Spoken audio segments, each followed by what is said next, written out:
grace and peace of God our Father, the source of all blessings, be with you all. Dear friends, a very warm welcome to this service of inauguration of the Chapel Restoration and Conservation. The work we are beginning today will enliven our faith and makes us grateful. We know the familiar words of the Psalms. The Lord does not build a house, in vain do its builders labor. Whenever we look to the interest of our community, especially here at Trinity, and serve it, we are, in a sense, God's own co-workers. Let us pray for His help through this service of prayer. My brothers and sisters, that God will bring this work of restoration and conservation to successful completion. To begin our service, let us all sing hymn number 86 in our chapel reunion at the college. Thank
congregation, kindly be seated.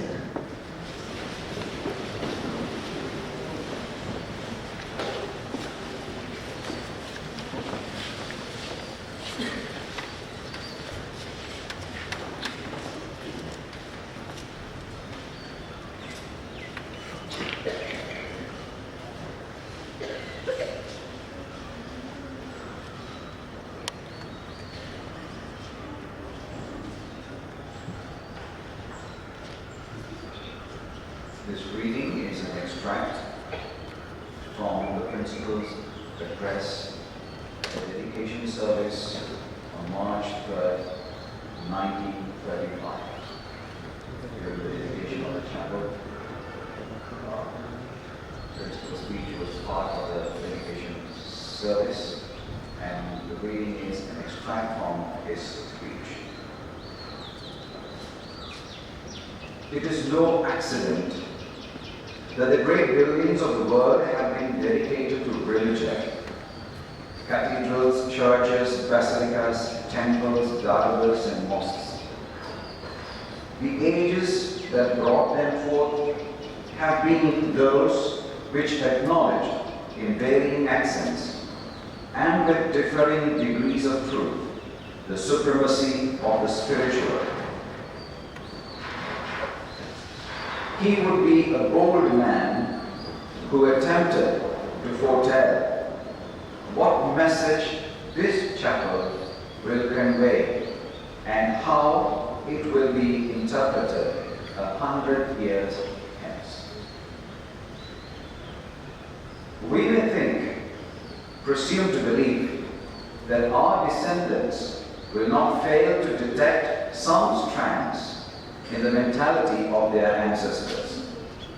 They will recognize that it owed its creation to a community which held certain strong operative ideas about the relation of religion and race, religion and beauty, religion and life. They will not be far wrong if they assume that the generation that gave it birth had seized with something of the thrill of a new discovery upon that element in the Christian religion which had been a commonplace in the minds of its first exponents, the multinational, multiracial character of the kingdom of Christ. Of a truth I perceived that God is no respecter of persons, but in every nation he that feareth him and worketh righteousness is accepted with him. In Christ is neither Jew nor Gentile, barbarian, Scythian, bond nor free. They shall bring the honor and glory of the nations into it. It has not always been an easy doctrine for Jew and Anglo-Saxon, referring to the time period. They shall bring the honor and glory of the nations into it. It has not always been an easy doctrine for Jew or Anglo-Saxon, but posterity will be right if it attributes the revival of the great traditions of this country's art and architecture. A revival that I hope we may claim is no affection of imitativeness lacking of creative originality, but a real revivification under the influence of the Spirit of God to the fundamental conviction that while Christ breaks every barrier down and draws men and women into a unity that transcends all differences, yet he would never swamp, but rather intensify the individuality of nations. I would hope that 100 years hence, men will attribute to us something more than ideas about religion. However true those ideas may be, this building is born not of mere notions, but of experience, experience of God. Let us pray that those who come after may not only recognize in this chapel a monument of what was once the experience of a small Christian community, but that succeeding generations of Trinity boys and the old boys returning here to revive the inspiration and recover the visions of their past will catch the echo of an ever-living message and be helped to grow in the knowledge and love of God and to be themselves partakers of this experience of the living God, of the majesty of the love of God. For as His majesty is, so also is His mercy. End of the reading.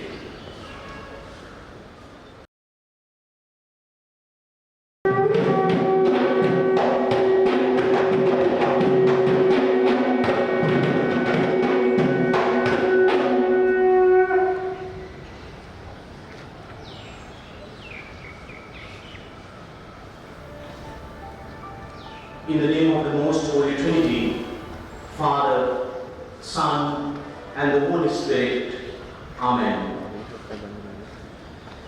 The noble task of the restoration of the Trinity College Chapel, undertaken by the Trinity community, students, staff, parents, schoolboys, and well-wishers, is dedicated to the preservation and revitalization of our cherished chapel, the timeless cornerstone and the heart of Trinity College Chapel. For decades, this chapel has been a sanctuary of reflection, unity, and inspiration for students, staff, old boys, and well-wishers alike. It stands as a testament of Trinity's enduring core values and traditions, a beacon of faith, and a place where countless memories have been made. However, the passage of time has taken its toll, and it is now imperative that we, the Trinity community, undertake a full restoration of the chapel to ensure its value, beauty, and sanctity for future generations. Together, we ensure that this house of God continues to serve as a sacred space for worship, reflection, and community gatherings. Whereas the Trinity College Chapel has been a cornerstone of our community, providing a place of worship, fellowship, and support for countless number of individuals from all walks of life, caste, and creed. And whereas the historical and architectural significance of the Trinity Chapel represents a vital link to our heritage and mission, reflecting the pioneering vision of our founders. And whereas the dedicated efforts of the students, staff, parents, old boys, well-wishers, and benefactors have made it possible to undertake this restoration of the Trinity College Chapel, ensuring its structural integrity and aesthetic beauty for future generations. And whereas the restoration of the Trinity Chapel serves as a testament to the resilience, dedication, and the collaborative spirit of all those involved in this noble endeavor. Now, therefore, I, Reverend Father 𝐼 𝐘𝐨𝐰 𝐘𝐨𝐻, the 20th custodian of Trinity College Kandy, Sri Lanka, under the aegis of the Board of Governors of Trinity College Kandy, chaired by the Right Reverend Nishanta Fernando, the Bishop of Kurunegala, do hereby proclaim to the Trinity family and to all men and women of goodwill on this 12th day of the month of June 2024 AD, the commencement of the restoration of the Trinity College Chapel. Be it further resolved that on this day we honor and recognize in anticipation the tireless efforts of all who are involved and contribute their time, talent, and resources to this monumental project. And be further resolved that we encourage all Trinitians, past and present, parents, staff, and well-wishers to join us to appreciate the spiritual, historical, and cultural significance of the Trinity College Chapel, as well as the importance of preserving our shared heritage. In witness whereof, I have hereunto set my hand and caused the seal of Trinity College 𝐿𝐴 to be affixed this 12th of June in the year of our Lord 2024. Respice Finem.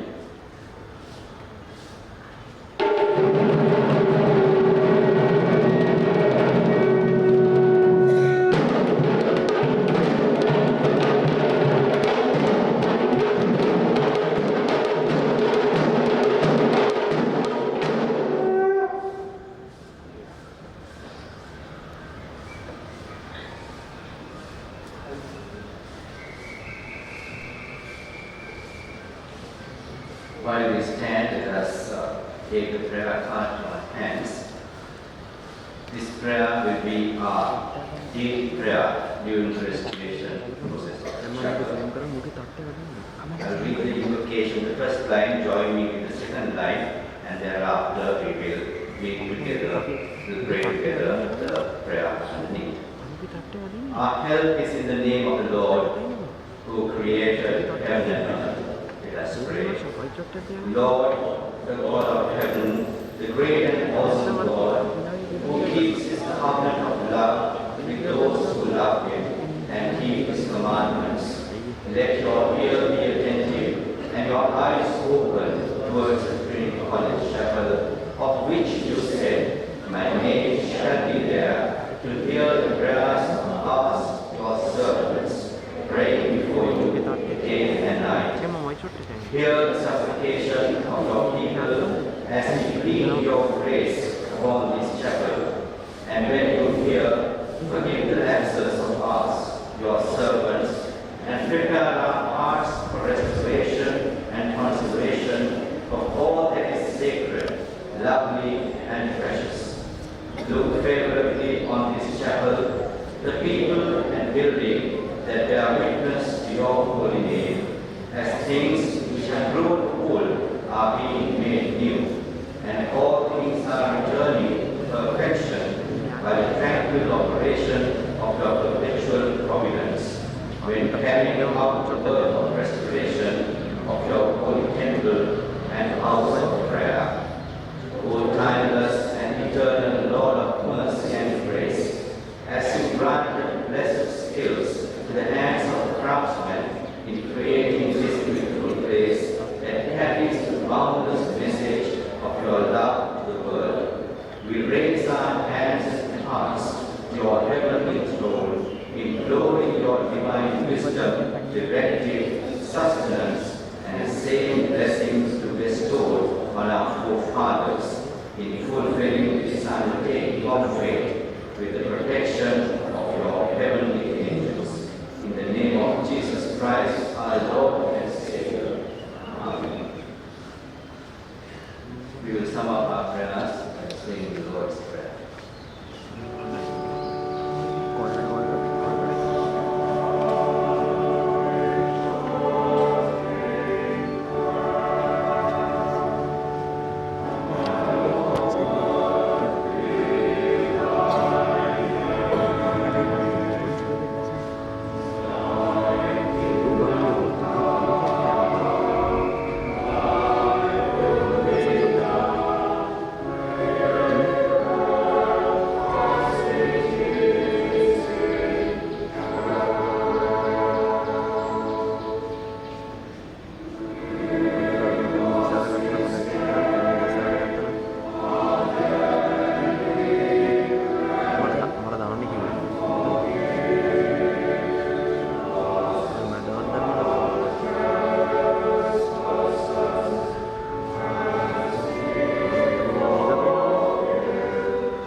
Lord be with you.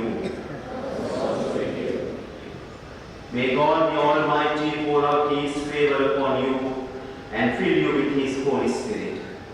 May the divine peace be upon you to renew and restore your lives in Christ Jesus the cornerstone.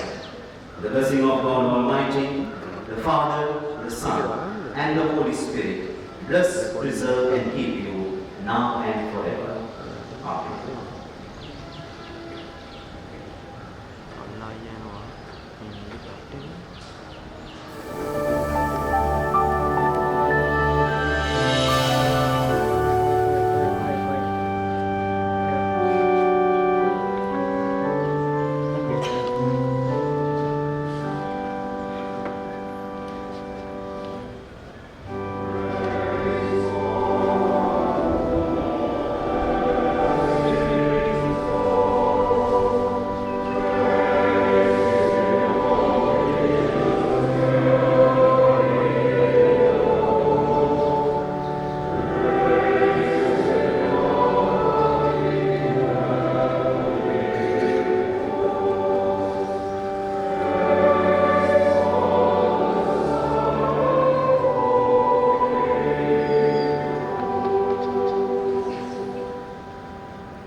This land is mine, God gave this land to me, this brave and ancient land to me. And when the morning sun reveals the hills and plains, then I see a land where children can run free. So take my hand and walk this land with me, and walk this lovely land with me. Though I am just a man, when you are by my side, with the help of God, we know we can be strong.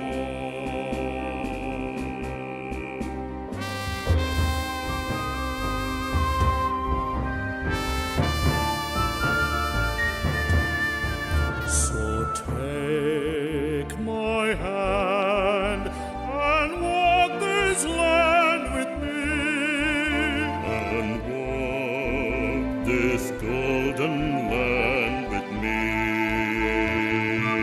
Though you are just a man, when you are by my side, with the help of God, we know we can be strong.